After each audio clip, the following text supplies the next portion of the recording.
Dejé a mi hermano cuando estaba en crisis, pero terminó traicionándome con mi esposa. Ahora ella espera un hijo, y mi familia cree que debo hacerme cargo de todo. Tengo 32 años. Los principales involucrados en esta historia somos yo, mi esposa, a quien llamaremos Laura, de 30 años, mi hermano menor Elías, de 27, y mis padres. Laura y yo estuvimos casados durante 5 años. Vivíamos en una casa que compré antes de casarnos. Era una vivienda cómoda, de 3 habitaciones, con un pequeño jardín. Siempre tuve la impresión de que Elías era el hijo favorito. Mis padres parecían dedicarle más atención, más apoyo. Él siempre fue un poco rebelde. Mientras tanto, yo tenía un trabajo bien remunerado que, de vez en cuando, requería que viajara durante 1 o 2 semanas. Laura trabajaba a tiempo parcial. Entre nosotros las cosas eran estables, con discusiones normales de pareja, pero sin grandes crisis. Un año atrás, Elías volvió a perder su empleo. En ese momento vivía con mis padres. Nunca fue constante con el trabajo. Mis padres me pidieron si podía quedarse en casa por un tiempo, solo hasta que se estabilizara. La idea no me entusiasmó. Nunca fuimos muy unidos. Siempre fue más de recibir que de dar. Pero Laura insistió en que sería positivo para él contar con apoyo. Acepté, aunque sin muchas ganas. Se instaló en la habitación de huéspedes. Al principio todo parecía en orden. Decía estar buscando empleo y ayudaba un poco en casa. Sin embargo, con el tiempo,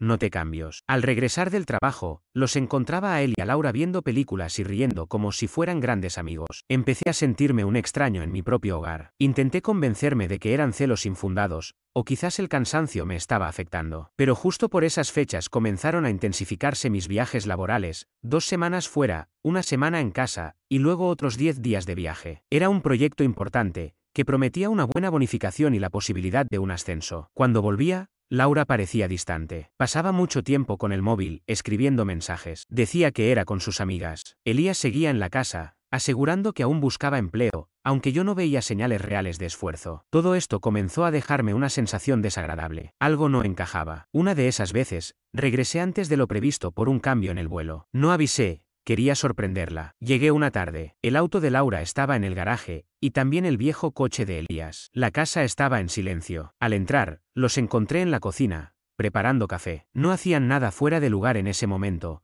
pero la forma en que se sobresaltaron al verme, las miradas que intercambiaron, me revolvieron el estómago. Le pregunté a Elías cómo iba la búsqueda de trabajo. Murmuró algo inentendible. Laura cambió rápidamente de tema, interesándose por mi viaje. No comenté nada sobre lo que sentía. Me convencí, una vez más, de que tal vez estaba exagerando. Antes de salir a mi siguiente viaje, instalé un par de cámaras de seguridad dentro de la casa. Pequeñas, fáciles de ocultar. Lo hice mientras Laura salía de compras. No le dije nada. Sabía que si lo hacía, me exigiría una explicación que no podía dar sin parecer acusatorio. Elías no estaba en casa ese día. Me sentí mal al hacerlo, como si estuviera violando la privacidad de mi propia casa, pero necesitaba saber lo que ocurría en mi ausencia. Coloqué una cámara en la sala y otra en la cocina, ambas en repisas altas. Las grabaciones se almacenaban en la nube, accesibles desde mi teléfono. Viajé. El nuevo encargo duraría 2 semanas. Durante los primeros días ni siquiera revisé las grabaciones, estaba enfocado en el trabajo. Pero al 4.º día no pude resistir más. Entré al sistema y revisé la cámara del salón. Lo que vi me dejó sin aliento. Allí estaban Laura y Elías en mi sofá, besándose. No fue un beso fugaz. Fue uno largo, apasionado. Luego comenzaron a desvestirse. En mi sala, observé solo unos segundos antes de apagar la transmisión. Sentí náuseas. Mi esposa, mi hermano, en mi casa. No recuerdo mucho del resto del día. Creo que me quedé en la habitación del hotel, en silencio, mirando la pared. No pude trabajar. No comí. Esa escena se repetía en mi cabeza una y otra vez. Al día siguiente volví a revisar. Era más de lo mismo. Se comportaban como pareja, tomados de la mano, abrazados viendo televisión. Elías usaba mi bata. Cocinaban juntos. Dormían en mi cama. Lo sabía porque vi la puerta abierta en una grabación. Ellos estaban viviendo mi vida como si fuera suya. Guardé los vídeos. Muchos. Tenía pruebas de varios días. No los confronté. No llamé. No envié mensajes. Terminé mi viaje, aunque fue la experiencia más insoportable que haya vivido. Cada jornada se acumulaba una rabia profunda, mezclada con una frialdad absoluta. Ya sabía qué debía hacer. Regresé un día entre semana por la mañana sin avisar. Imaginé que estarían en casa, y así fue. Al entrar,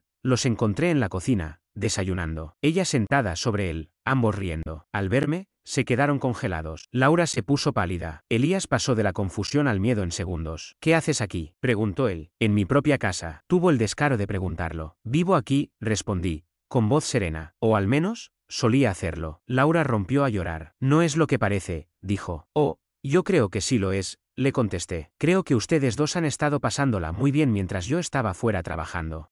Elías se levantó, con aires de superioridad. ¿Y qué si lo hemos hecho? Ella ya no te ama, me ama a mí. Miré a Laura. No dejaba de llorar. Le pregunté si era verdad. Asintió, sin mirarme. Lo siento, susurró. No quería que te enteraras así. ¿Y cómo pensabas que me enterara? ¿O simplemente iban a seguir viviendo aquí mientras yo financiaba todo? Guardaron silencio. Fue entonces cuando les conté sobre las cámaras, sobre los vídeos. Vi el pánico en sus rostros. Elías explotó, gritándome, llamándome enfermo por grabarlos. Laura sollozaba aún más fuerte. Quiero que se vayan. Los dos. Fuera de mi casa, dije. Elías se abalanzó sobre mí. Me lanzó un puñetazo. Siempre fue impulsivo. Lo esquivé. No quería pelear. Solo quería que se marcharan. Volvió a intentar golpearme, pero tropezó con una silla y cayó, golpeándose el brazo con la mesa. Comenzó a gritar, sujetándose el brazo. Laura corrió a ayudarlo. Fuera, repetí con calma. Empaquen sus cosas y márchense. Laura lo ayudó a levantarse. Él seguía insultándome, afirmando que tenía el brazo roto. Mentira, solo hacía un drama. Se encerraron en mi habitación y comenzaron a empacar. Tardaron alrededor de 1 hora. Yo me quedé en el salón esperando. Escuchaba a Laura llorar y a Elías murmurando amenazas. Al salir, Laura se detuvo frente a mí. No sé qué decir, balbuceó. No hay nada que decir, respondí. Solo vete. Los vi alejarse en el auto destartalado de Elías. Luego cerré la puerta con llave. Recorrí mi casa. Todo se sentía contaminado, como si el aire estuviera sucio. Al día siguiente, mis padres llamaron. Sabía que lo harían. Elías y Laura fueron directamente a hablar con mis padres. No bien respondí la llamada, mi madre comenzó a gritarme, sin siquiera darme tiempo a saludar. ¿Cómo puedes echar a tu propio hermano a la calle?, me gritó. ¿Y cómo puedes tratar así a Laura?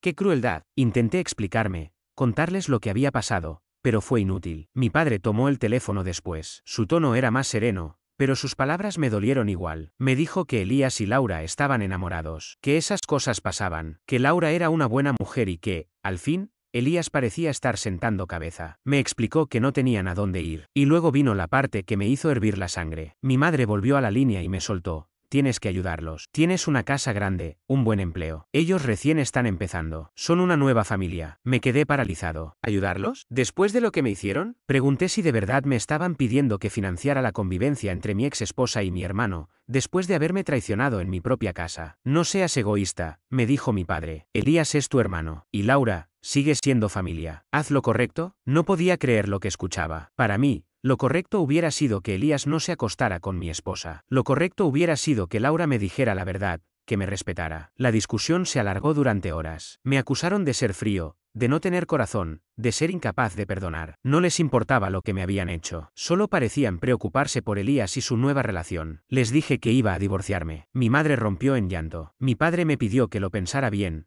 que no tomara decisiones impulsivas. Incluso insinuó que yo también tenía algo de culpa, por estar tanto tiempo fuera por trabajo. Colgué. No podía seguir oyendo más. Ese mismo día contraté a un abogado. Las semanas siguientes fueron un torbellino de papeles, enojo y decisiones. Cambié las cerraduras de la casa. Inicié oficialmente el proceso de divorcio. Mientras tanto, Elías y Laura se habían ido a vivir con mis padres, que no paraban de llamarme. A veces para gritarme, otras para suplicarme que fuera razonable y los ayudara económicamente. Querían que le dejara la casa a Laura o, por lo menos, que le diera una buena cantidad de dinero, porque Elías no tenía forma de mantenerla. Por supuesto que no podía. Ya han pasado casi 3 meses desde que los eché. El divorcio avanza. Tuvimos una sesión de mediación. Laura asistió con su abogada. Elías se quedó afuera, como si fuera su escolta. Mis padres también fueron, tratando de hablar con mi abogado y conmigo, pero los ignoré. Laura no pidió mucho. Se la notaba destrozada. Aceptó una división sencilla de los bienes en común, que eran pocos. La casa siempre fue mía, comprada antes del matrimonio,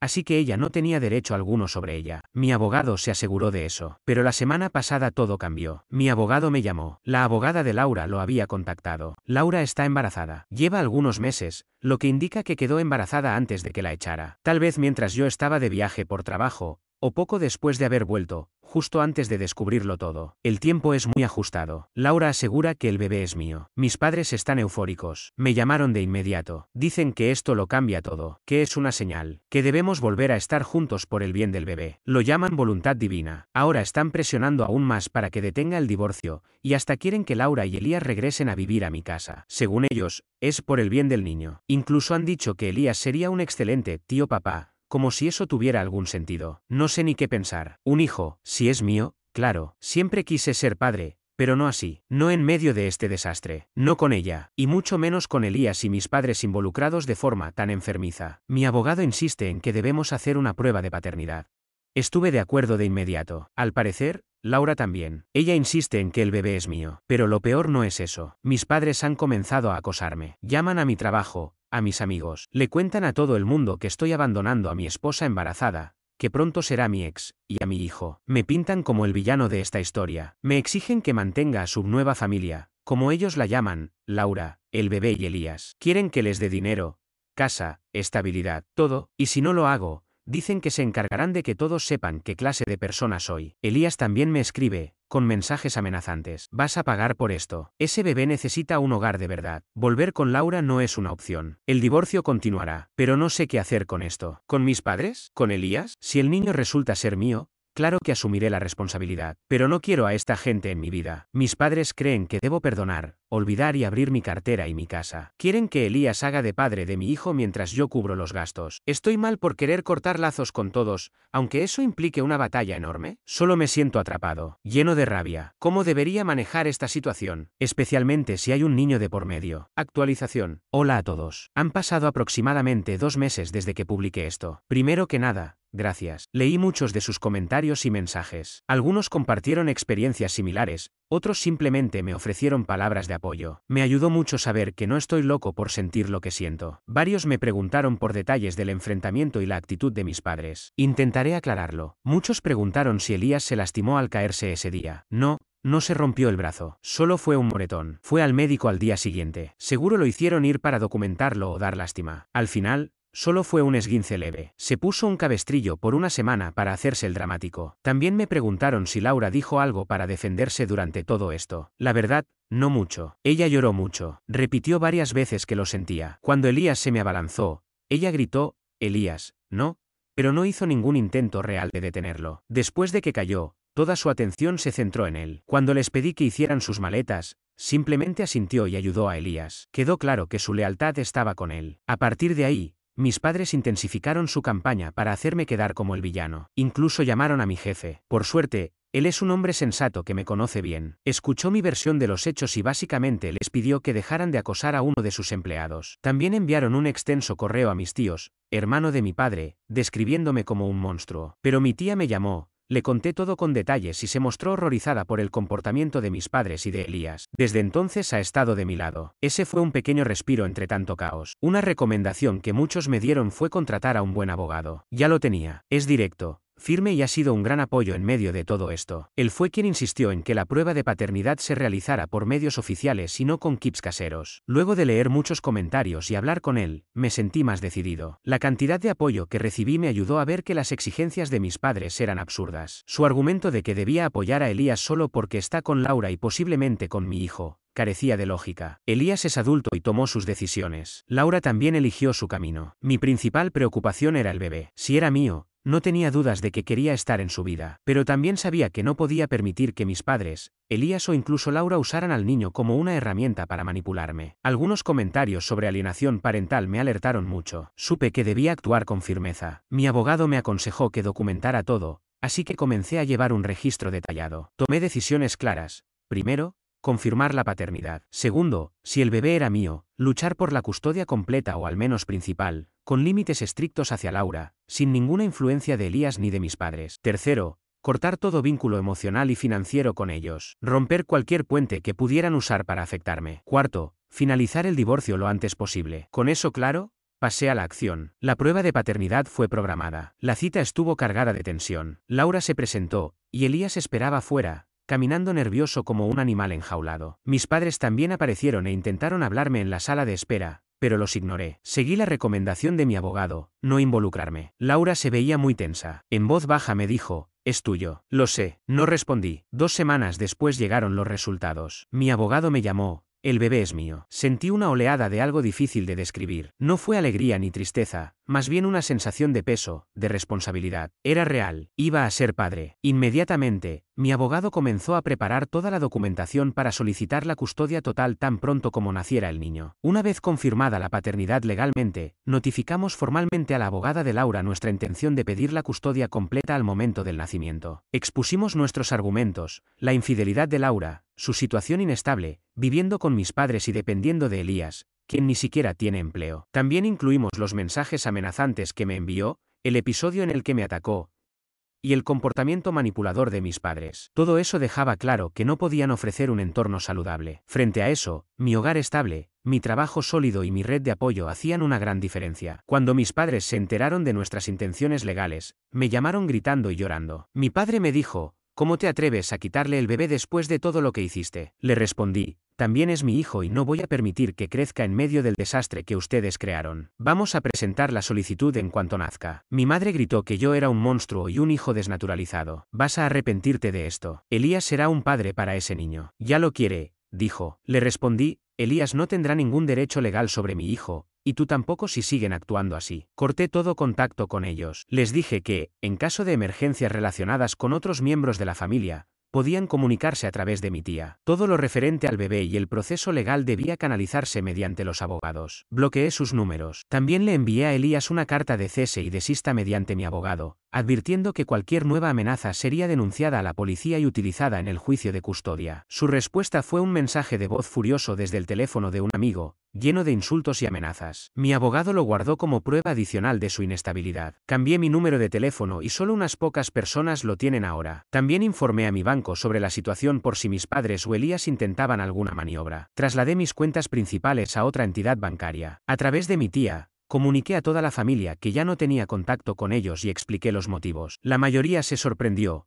pero entendió. Laura, a través de su abogada, respondió a la solicitud de custodia. Está luchando por quedarse con la custodia principal, como era de esperarse. Dice que buscará empleo y un lugar propio. Afirma que Elías la apoya y la ayudará. También aseguró que yo nunca estaba en casa, que por eso recurrió a él. Su abogada ahora intenta presentarme como un marido ausente que pretende ser un padre controlador. El tribunal estableció una medida temporal. Como el bebé aún no había nacido, se trataba principalmente de definir una planificación. El juez, tras revisar la evidencia inicial, las amenazas de Elías y el acoso de mis padres, emitió una orden de alejamiento temporal contra Elías y dio una advertencia firme a mis padres por su conducta, que será revisada cuando el bebé nazca y se discuta un plan de custodia permanente. Mis padres están furiosos. Mi tía me dijo que están fuera de sí. Intentaron involucrar a otros familiares para que me presionaran, pero ella se encargó de frenarlos. Laura está visiblemente estresada. Su abogada la está empujando a parecer estable, por lo que, supuestamente, está buscando trabajo y departamento. Dudo que Elías esté ayudando. Seguramente está empeorando todo. Lo imagino fuera de control por la orden de restricción. El proceso de divorcio continúa. Es complicado,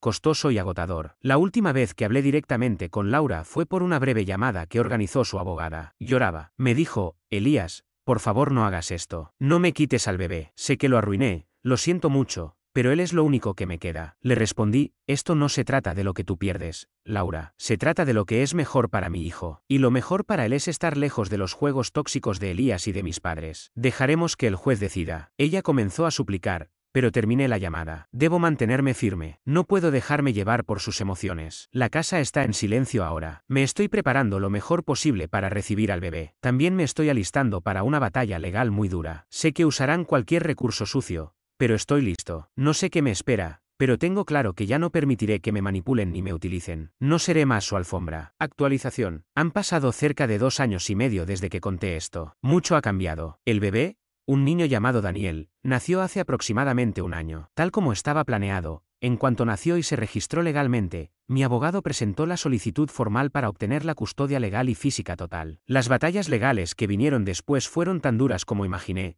quizá incluso peores. El divorcio se finalizó hace aproximadamente un año. En lo que respecta a bienes materiales, fue un proceso relativamente simple. No teníamos muchos activos conjuntos y la casa estaba a mi nombre desde antes del matrimonio. Sin embargo, la cláusula por adulterio, respaldada por mis grabaciones en vídeo, debilitó por completo su intento, probablemente impulsado por Elías y mis padres, de reclamar pensión conyugal. La verdadera lucha fue por la custodia de Daniel. La abogada de Laura, como era de esperarse, argumentó con firmeza que, siendo Daniel un recién nacido y con intención de amamantarlo, ella debía tener la custodia física principal durante los primeros años. Intentaron construir una imagen de mí como un hombre obsesionado con su trabajo, emocionalmente ausente e incapaz de criar solo a un niño. Alegaron que separar a un bebé de su madre sería perjudicial. Usaron en mi contra el historial de viajes frecuentes por motivos laborales. Incluso intentaron retratarme como alguien vengativo. Afortunadamente, mi abogado fue brillante. Rebatimos cada punto dejando claro que, aunque la lactancia era relevante, lo esencial era garantizar la seguridad,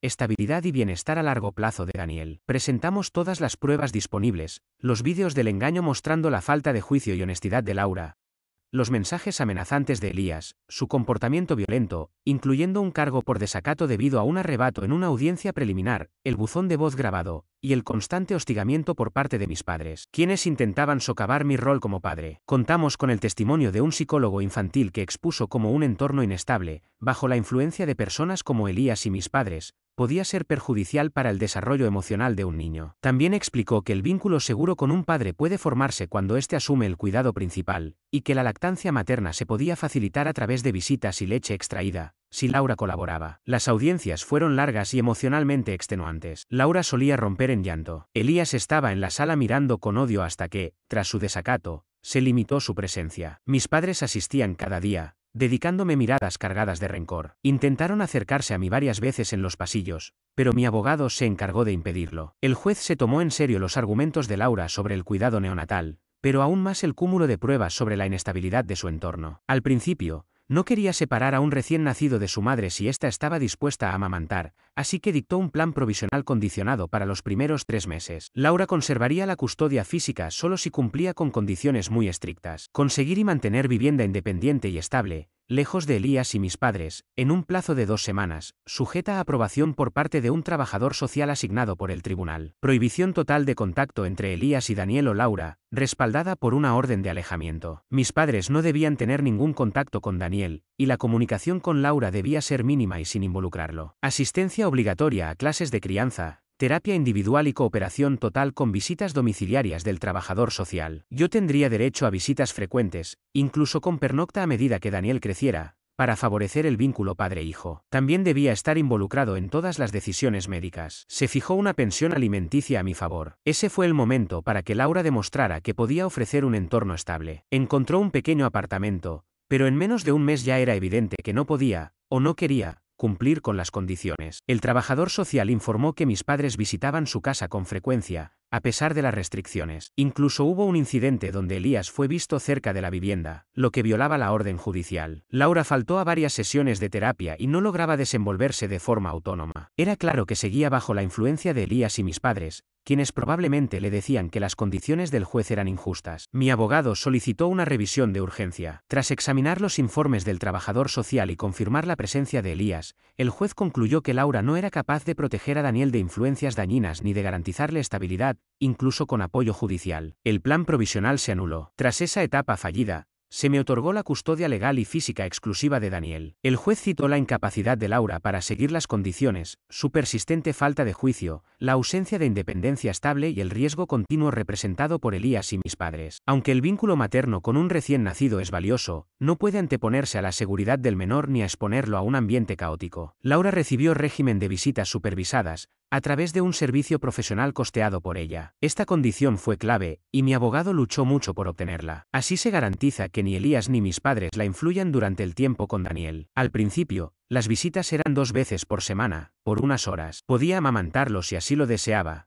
pero debía seguir reglas estrictas, sin Elías, sin mis padres. Si incumple, pierde el derecho a las visitas. En cuanto a Elías, la orden de alejamiento se volvió permanente. No puede acercarse a menos de 150 metros de mí, de mi casa, de mi trabajo ni del centro infantil de Daniel. Las amenazas que hizo, su conducta agresiva en el juzgado y la violación de la orden de custodia terminaron por sepultar cualquier argumento sobre su supuesta capacidad para cuidar de un niño. Mis padres están completamente excluidos. Tras el fallo final, intentaron contactarme a través de mi tía, culpándome de haber destruido la familia y de haber manipulado a Laura para quitarles a su nieto. Mi tía les dejó claro que yo no deseaba contacto. Incluso se presentaron una vez en mi casa. Tengo un sistema de seguridad nuevo con cámaras. Llamé a la policía y se les advirtió por allanamiento. No volvieron a intentarlo. Según cuenta mi tía, Están llenos de rencor y resentimiento. Me culpan de todo. Dicen que les arruiné la vida. No tengo relación alguna con ellos. Es extraño, como si me hubiera quitado un gran peso. Pero también queda un vacío. Ahora tengo una rutina estable con Daniel. Ser padre soltero es mucho más difícil de lo que creía. Pero él es un niño maravilloso. Está sano. Es alegre. Ajusté mis horarios. Trabajo desde casa 3 días a la semana y tengo una excelente niñera los días en que voy a la oficina. Mi tía es un gran apoyo. Adora a Daniel y lo visita con frecuencia. Para él, es como una abuela. Laura sigue asistiendo a sus visitas supervisadas. Según los informes, a los que mi abogado tiene acceso, se muestra callada, melancólica. Juega con Daniel. Llora al despedirse. Intentó amamantar durante los primeros meses, pero terminó por dejarlo. Creo que le resultaba emocionalmente muy duro en esas condiciones.